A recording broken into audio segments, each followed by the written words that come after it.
잘 다녀오셨습니까? 네.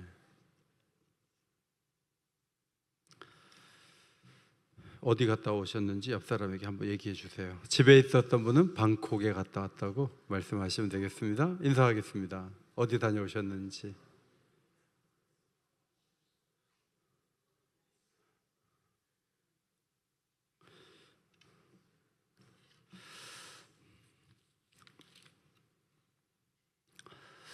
우리가 이 세상을 살아가면서 고민할 때가 많이 있는데 그 고민을 좀 깊이 있게 표현하는 것이 번뇌한다. 우리의 마음에 번뇌가 일어난다. 뭐 그렇게 얘기하는데 불교적 용어이지만 그렇게 보이지만 오늘 9절 말씀에 애굽이 패망한다는 소문이 애굽을 잘 모르는 나라에 이르를 때 거기에 많은 백성의 마음을 번뇌하게 한다. 이런 표현이 있죠.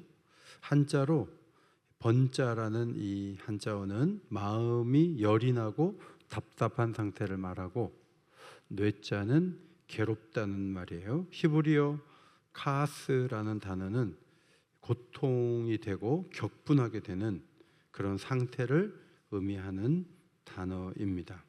32장 9절을 다시 보면 내가 내 패망의 소문이 여러 나라 곧 내가 알지 못하는 나라들에 이르게 할 때에 많은 백성의 마음을 번뇌하게 할 것이다.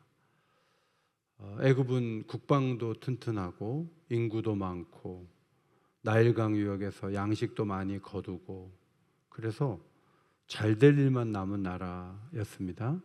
그런데 하나님께서 이 나라를 손을 보시는 거예요. 그래서 악어를 끌어다가 마치 악어가 많은 그 고기가 새의 먹이가 되듯이 하나님께서 애굽을 심판을 하시겠다는 경고를 하시면서 애굽이 망하는 그 소문이 애굽을 잘 모르는 나라들의 백성들의 마음도 번뇌하게 만든다. 이런 예언의 말씀을 주신 것입니다. 여러분, 멀리 있는 나라가 망하는데 왜 우리와 연결되지도 않는 나라 사람들이 번뇌하게 될까요? 야, 저렇게 국방력도 강하고 소득도 높고 잘 사는 인구가 많은 그런 대단한 나라가 망했다면 지구상에 망하지 않을 나라가 있나? 우리나라는 안전하겠어? 이런 번뇌하는 마음을 사람들이 갖게 된다는 것을 말씀하고 있는 거죠.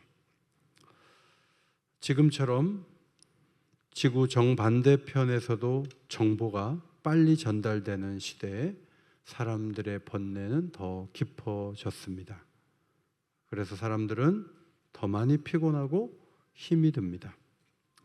가자 지구에서 전쟁이 나고 러시아와 우크라이나에서 전쟁이 터지고 유럽과 미국에서 수많은 충돌과 위기의 소식들이 계속 들려오는 이때에 우리의 마음도 복잡하게 됩니다. 하나님은 왜 강력한 나라들을 무너뜨리고 심판해 오셨는가? 목적은 하나예요. 32장 15절 내가 여호와인 줄을 그들이 알리라.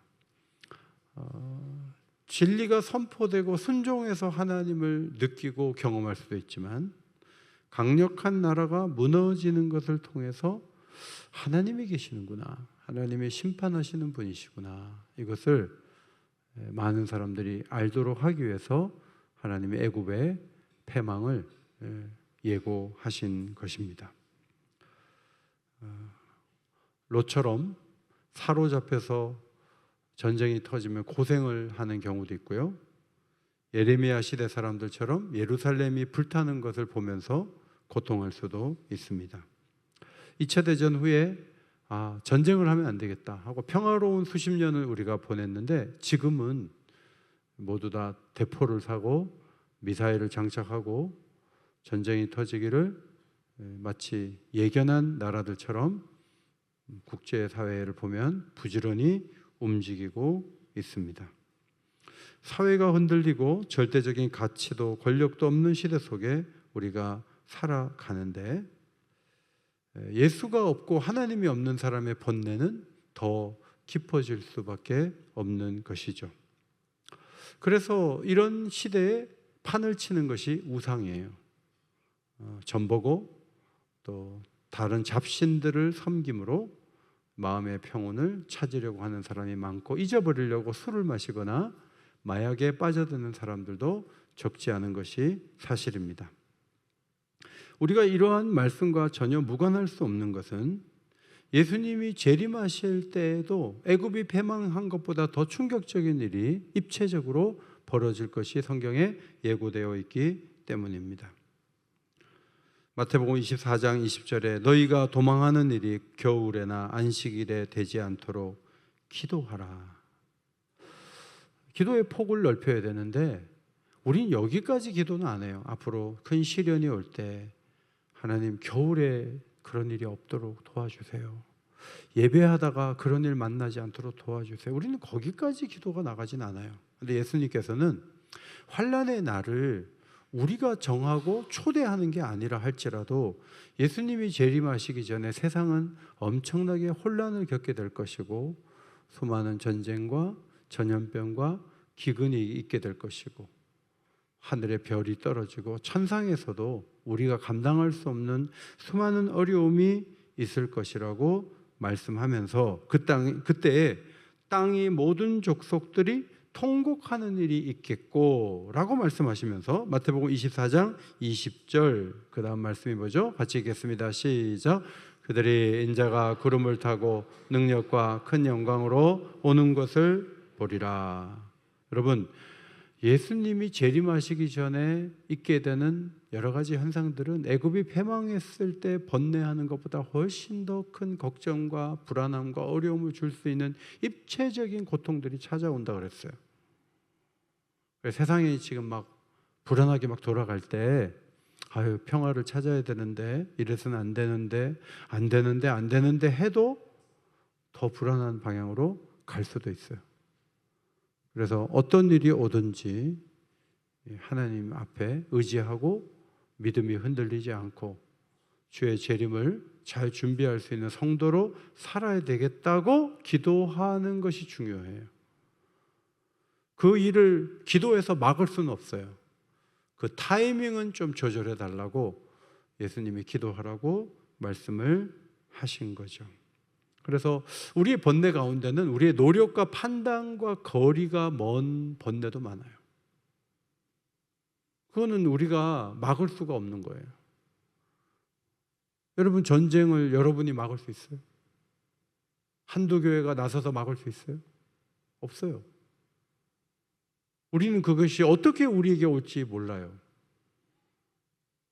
그때 우리는 많이 흔들리고 힘들 거예요. 우리 교회도 담임 목사님이 납북되신 적이 있잖아요. 전쟁이 터지면 수많은 어려움들이 올 수가 있기 때문에 이 땅의 평화를 위해 기도하고 하나님께서 은혜 주시기를 구하지만, 예수님의 재림 앞에 수많은 현상들을 우리가 막을 수 없기 때문에 기도해야 돼요. 예수님의 재림을 빼고 기도하자고 하면 기도 안 해도 될 시간이 확보가 돼요. 그러나 주님의 재림 앞으로 계속 지구의 역사가 흘러가고 있고, 언젠가 주님이 재림하시는데 그 직전에 일어나는 수많은 일들은 우리가 감내하기 어려운 일들이에요. 기도하고 믿음을 지킨 자가 찾아보기 힘들 정도로 힘든 시대가 올 수도 있다. 이걸 자각하고 깨어서 기도하는 것이 중요하다고 성경이 계속 우리에게 강조하고 있죠. 두 번째, 우리가 고민하면서 기도해야 될 때는 시편 80편의 회복을 기다리며 고통 중에 쓴 아삽의 시에서 그 내용을 배울 수가 있습니다. 이 아삽은 주의 백성의 기도에 하나님이 노하시고 눈물 양식을 먹이시며 많은 눈물을 마시게 하셨다. 하나님이 마시게 하셨다. 이웃에게 다툼거리가 되게 하시고 원수들이 비웃는 일을 하나님이 허락하셨다. 이런 생각을 가지고 시편 80편을 적었어요. 그림 언어를 가지고 그는 설명하기를, 한 포도나무를 애굽에서 가져다가 심었는데 뿌리가 깊이 이렇게 내려가고 막 가지가 백향목같이 뻗어나가고 바다에 뻗고 넝쿨이 유브라데 강까지 미쳤는데 그런 멋진 포도원으로 포도가 이렇게 맺히고 포도나무가 자랐는데 세상에 하나님이 담을 허무셨다는 거예요. 담을 허물자 들짐승들이 막 들어와가지고 막 포도나무를 막 엉망으로 만들어 놓는 거예요. 나무가 막 상하고 들짐승이 포도 열매를 먹고. 그러니까 시인은 지금 너무너무 어두운 가운데 힘든 가운데서 회복되기를 기도하면서 내가 이렇게 아픔을 겪고 힘든 일을 당하는 것은 하나님이 허락해서 당하는 어려움이다, 이 생각을 가지고 80편을 적은 거예요. 그러면서 그가 기도한 내용이 80편 1절 1절 같이 읽을까요? 1절 시작. 이스라엘의 목자여 귀를 기울이세요. 빛을 비추소서. 여러분 1절만. 누가 병원에 석 달씩 넉 달씩 거기 있고 싶은 사람이 누가 있어요? 누가 항암 치료 받고 싶은 사람이 누가 있어요? 그런데 어느 기간에는 회복을 기다리면서 이렇게 아무것도 못하고 환자에 매여가지고 있어야 되는 가족들이 고생하는 시간도 있고 너무나 아픈 시간들이 있어요. 그 아픈 시간에 드린 기도가 80편에 나오는 거예요. 지금 빛을 비춰달라는 거는 앞이 안 보인다는 거예요. 죄 기도 소리에 귀를 좀 기울여 달라고. 2절을 읽습니다. 시작. 주의 능력을 나타내서 우리를 구원하러 오소서. 누군가 에워싸고 고통을 주고 아픔을 줘요. 내 힘으로는 그 사람들을 이길 수가 없어요. 그런데 주의 능력이 함께해서 건져달라는 기도를 드리는 거죠. 주의 얼굴의 광채를 비춰달라는 거예요. 돌아오소서, 돌아보소서. 왜 떠나셨냐는 거예요. 다시 와서 돌아보소서. 18절 읽습니다. 시작. 우리가 소생하게 하소서. 우리가 주의 이름을 부르리이다. 다시 살아나게 해달라고. 여러분, 이건 그냥 환경적으로 주어지는 어떤 기도의 상황들이에요. 그렇게 마음이 눌리고 힘들 때 하나님을 이 기도를 통해서 찾는 거예요. 시인의 기도는 아삽이 힘들었어요, 썼구나, 이게 아니에요. 우리도 언젠가 터널 같은 고난의 시간에 들어갈 때가 있어요. 그때 우리가 무슨 기도를 드리겠어요? 기도를 배운 적이 없는데 80편을 놓고 기도하는 거예요. 목자여 귀를 기울이소서. 능력을 나타내서 우리를 구원하러 오소서. 광채를 비추소서. 돌아오소서. 돌아보소서. 우리가 소생하게 하소서. 우리가 주의 이름을 부르리이다. 저는 순창에서 이렇게 올라왔는데 차가 얼마나 밀리는지 뭐 쉴 데도 없고 그냥 계속 오는데 뭐 새벽 2시 반에 도착했는데 이 갈 때까지는 가야 되거든요. 뭐 이탈을 할 수도 없고 어디 들어가서 뭐 잠자자니 그렇고 저녁 8시 좀 넘어서 출발해가지고 2시까지 오는데 어쨌든 집에까지는 안전하게 가야 돼요. 뭐 거기서 뭐 어디로 가겠어요? 갑자기 차를 세워서 뭐 잠을 자겠어요? 어떻게 하겠어요? 그냥 그 흐름을 따라서 시속 6km로 갈 때도 있어요. 6km. 그러나 그 기간을 다 간 다음에는 집에 들어가는 거죠. 그러니까 고통과 아픔이 밀려오는 시간에 우리가 정체 구간이 있어요. 그거를 못 견디면 운전도 못하는 거죠. 그런데 때로는 아픔이 오고 때로는 실패를 하고 때로는 계획대로 안 되고 막 그럴 때 그때 뭐 해야 되냐? 그때 하나님을 찾고 기도해야 돼. 마음이 눌리고 힘들 때 기도해야죠. 그 다음에 열왕기상 1장 말씀은 솔로몬이 왕으로 빨리 세워졌어야 했는데 온수매트가 없던 시절에 온수매트를 아비삭이라는 여성을 통해서 왕의 체온을 따뜻하게 하려는 신하들의 도움을 받아 노인이 된 다윗이 결단을 하고 뭔가 해야 되는데 시간을 질질 끌고 있는데 아도니아라는 그 다윗의 아들이 갑자기 자기가 왕이 됐다는 거죠. 소엘레 바위 곁에서 양과 소와 살찐 송아지를 잡고 모든 동생과 왕의 신하된 유다 사람들을 초대하면서 나단 선지자와 다윗의 충성스러운 장군 분하야 이런 사람들은 다 빼버리고 자기가 원하는 사람만 딱 초대를 해갖고 자기가 왕이 됐다는 거죠. 나단 선지자가 그 모습을 보고 밧세바를 찾아가서 솔로몬 아들 솔로몬의 생명을 구해야 된다. 빨리 다윗에게 가서 과거에 왕비에게 밧세바에게 맹세한 것을 떠올리게 한 다음에 빨리 즉위식을 해야 된다. 그렇지 않으면 당신도 죽고 솔로몬도 죽습니다. 빨리 움직여야 됩니다. 이렇게 얘기를 해요. 그래서 밧세바가 왕을 찾아가죠. 상황의 심각성을 얘기하면서 솔로몬을 왕으로 세워야 되는 시급성을 말을 하는 거예요. 수많은 왕비가 과거에 있었기 때문에 뭐 바사 제국이 아니라 할지라도 왕비가 왕 앞에 나가는 게 쉽지 않은 상황에서 다윗이 놀라서 밧세바를 보면서 어찌 됨이냐 이렇게 묻죠. 당황스럽게 본 거예요. 밧세바가 말해요. 소와 송아지 양을 잡고 아도니아가 왕이 되었다고 막 얘기를 해요. 온 이스라엘이 당신을 주목하고 후계자 지명을 원하고 있는데 지금 왜 안 하시냐고. 그때 나단 선지자가 나타나가지고 아도니아가 왕이 되었다는 소식을 전하면서 왕이 가까이 하는 모든 사람들이 다 제외되었고, 이것이 왕이 정하신 일이라면 왜 미리 말씀을 해주지 않았냐고 이렇게 얘기하면서 왕의 의사를 타진하죠. 다윗은 그제서야 밧세바를 불러서 여호와 앞에서 맹세하면서 이전에 여호와를 가리켜 밧세바에게 맹세한 대로 반드시 솔로몬이 나를 이어 왕이 되고 나를 대신하여 왕위에 앉을 것이라고 얘기하면서 열왕기상 1장 30절 내가 오늘 그대로 행하리라. 따라합시다. 내가 오늘 그대로 행하리라. 밧세바는 얼굴을 땅에 대고 다윗 왕은 만세수를 하옵소서 인사를 하죠.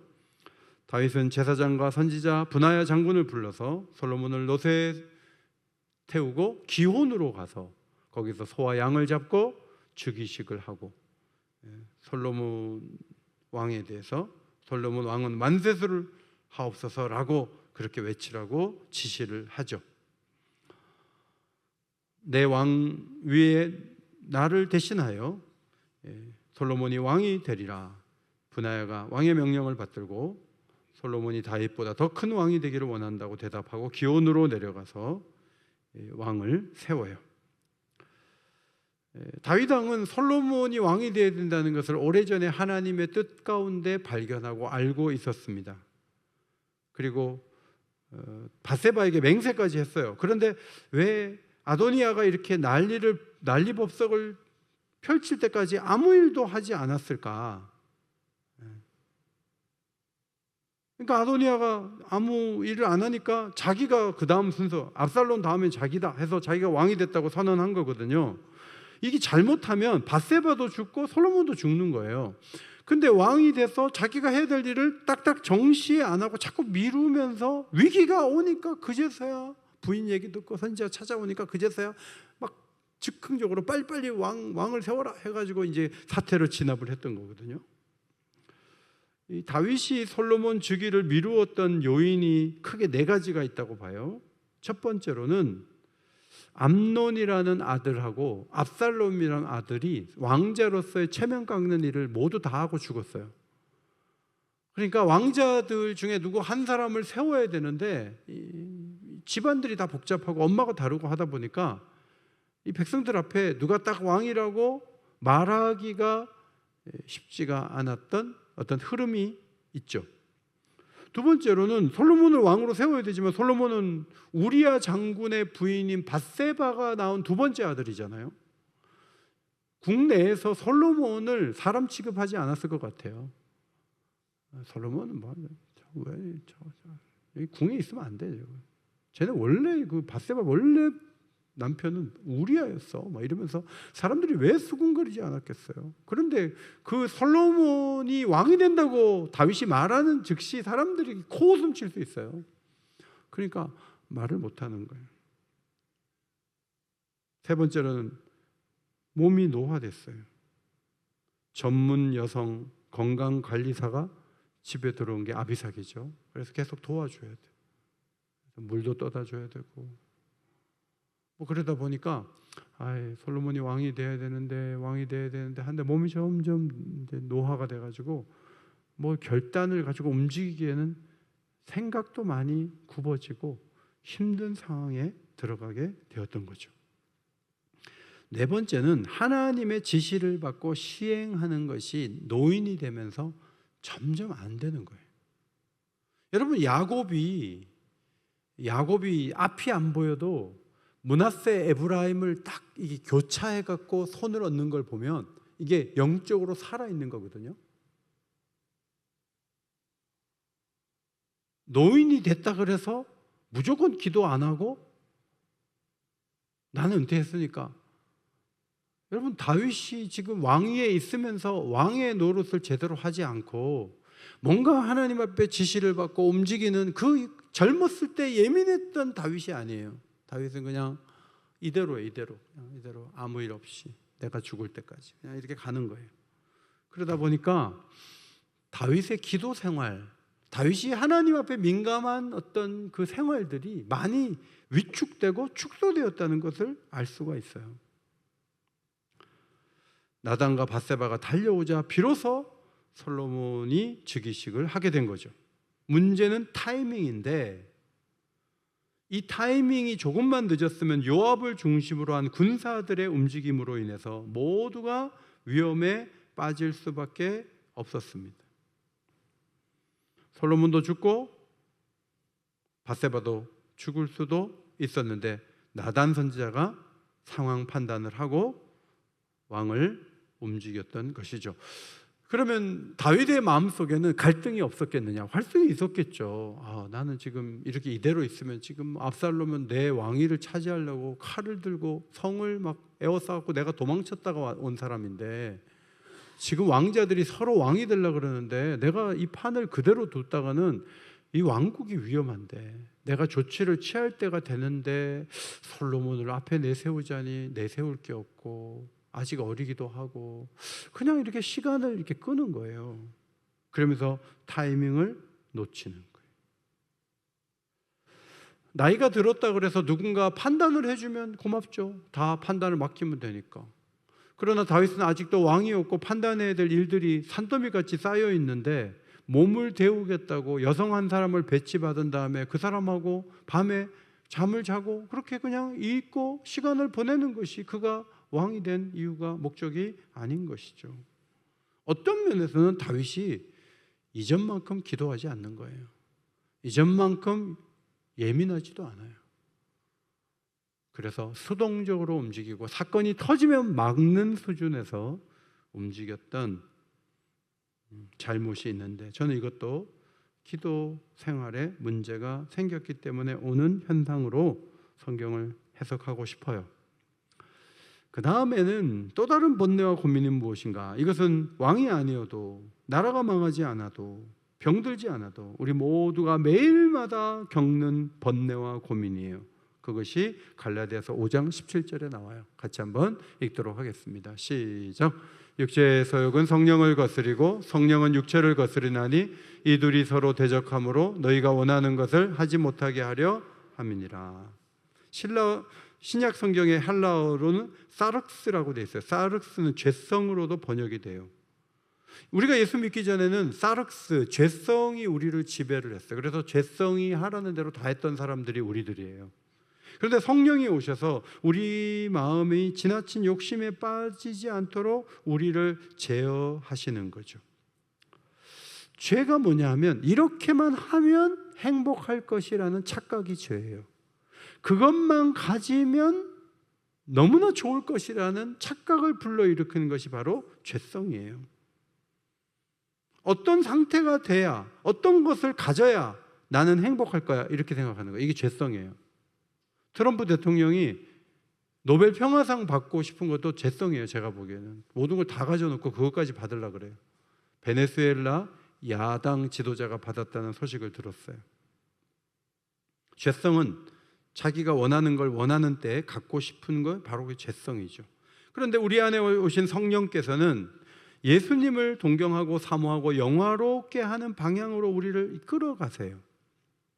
그래서 죄성이 우리를 끌고 성령도 우리를 끌기 때문에 우리 안에서 두 가지 디자이어, 소욕이 충돌을 해요. 육신의 일, 육신의 죄성이 움직여서 우리 안에서 움직이는 죄가 네 가지 종류가 있다. 이렇게 갈라디아서 5장에 소개를 하고 있어요. 첫 번째로는 성적 욕망이에요. 성적 욕망. 음행과 더러운 것과 호색, 결혼의 경계를 넘고 자기 마음대로 하는 거예요. 이거 죄를 따라 사는 모습이라는 거죠. 그 다음 두 번째는 종교적인 죄예요. 우상 숭배와 주술.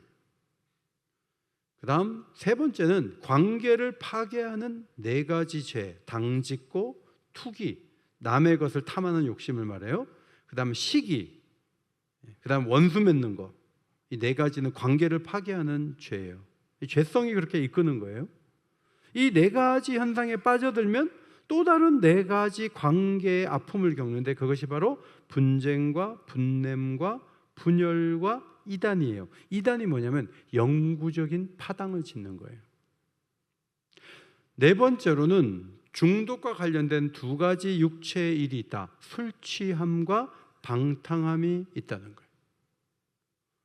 자, 이 네 가지 종류의 죄로부터 자유로운 그리스도인은 아무도 없어요.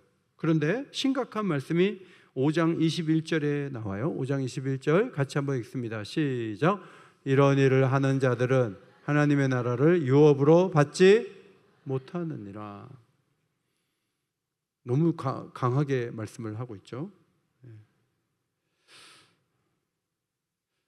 사진을 잠깐 보시면, 제가 이 사진을 이제 이렇게 편집을 해가지고 놨는데, 옛날에 그 카세트 뒤에 이렇게 큰 건전지 꼈잖아요. 그래서 이제 야외에 가서도 틀 수 있게 하는데, 건전지가 4개가 이렇게 똑같은 게 있는 거예요.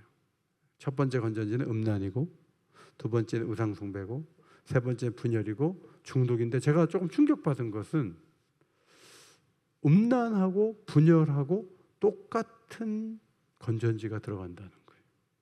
하나는 1.5V고 하나는 막 6V가 아니고요, 똑같아요.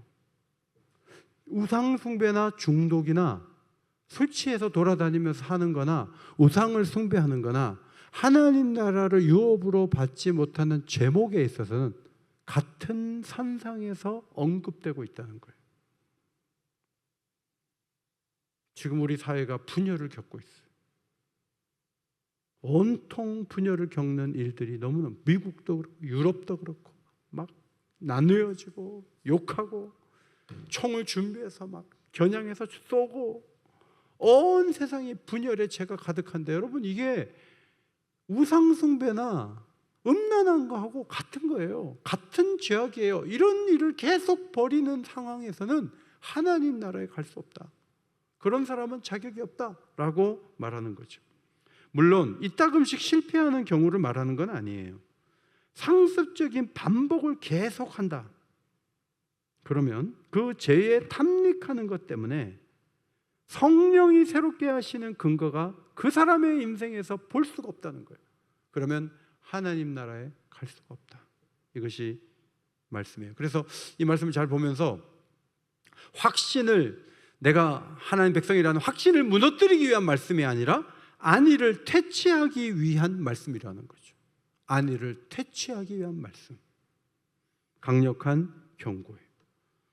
그러나 성령은 달라요. 성령은 열매를 우리 안에 주렁주렁 맺게 하시는데, 조용히 맺게 하시는데, 사람의 성품이 달라지고 추구하는 게 달라지도록 만드는데, 적어도 9가지 변화를 우리에게 유발하신다. 그것이 열매로 나타난다 하는 거예요.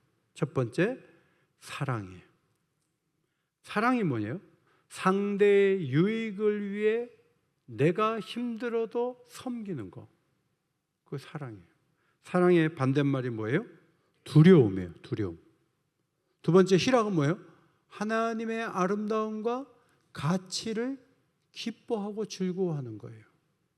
힘겨운 일이 있어도 우리가 희락 가운데 머물 수 있는 것은 하나님의 아름다움과 가치가 조금도 떨어지지 않기 때문에 우리가 기뻐할 수 있는 거예요. 연휴 가운데 이렇게 모이셔서 조금은 피곤할 수 있어요. 그러나 연휴 전이나 연휴 중간이나 연휴가 끝난 다음이나 하나님의 아름다움과 그분의 아름다운 성품과 좋은 가치들은 여전한 줄 믿습니다. 하나님의 그것을 생각하면서 우리가 기뻐할 수 있는 거예요. 세 번째 화평은 하나님을 의지하며 당당한 모습이에요. 반대말은 불안이에요. 네 번째, 오래 참음은 공경에 직면하되 싸우지 않는 거예요. 반대는 원망이에요. 자비는 뭐예요? 자기의 약함을 드러내면서까지 남을 섬기는 능력이에요. 반대는 시기예요.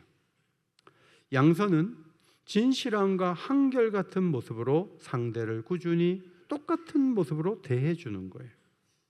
충성은 언행이 일치하고 성실하고 충직한 성품이에요. 반대말은 기회주의예요. 온유는 겸손이고 반대말은 우월감과 자아도취예요. 마지막 9번째, 절제는 뭐예요? 급한 일보다 중요한 일에 매진하는 능력이다. 이렇게 볼 수가 있어요. 여러분, 이 9가지 성품으로 가장 완벽한 삶을 살았던 한 분이 계세요. 그분이 예수 그리스도예요.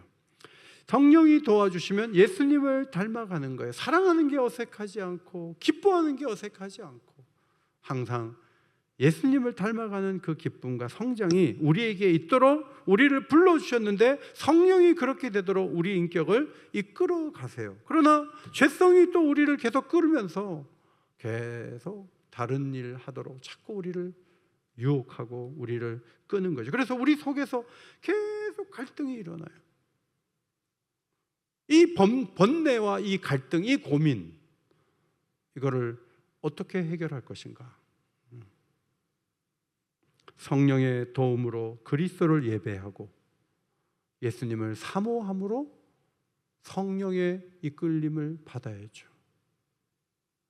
유럽인 것 같은데 옛날 4주를 가까이 하게 하면 그 찬송가를 막 합창도 하고 악기도 막 연주하는데 한 몇천 명이 그 밤에 그 연주를 야외에서 이렇게 듣는데 많은 사람들이 눈물을 흘리더라고요. 나 그래서 야, 저 사람들이 지금 교회도 안 다니고 그런 사람들일 텐데 저 사람들이 왜 울까?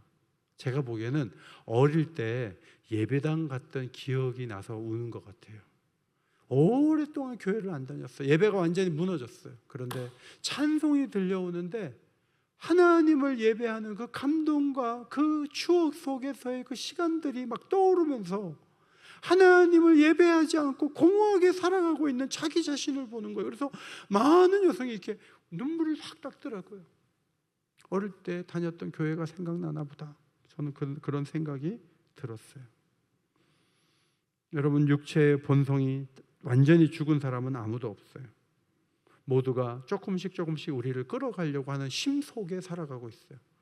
그런데 끊임없이 성령님께 맡기고 성령의 도구 되려고 하고 성령이 원하시는 것만 하려고 애쓰는 것은 기도할 때 하나님의 터치와 도움이 있을 때만 가능해요. 기도가 스위치 꺼져 있고 진리를 많이 안다 그래서 진리대로 살아요? 그렇지 않아요. 많이 알면서도 내 마음대로 사는 경우도 적지 않게 있어요. 제가 오늘 여러분들에게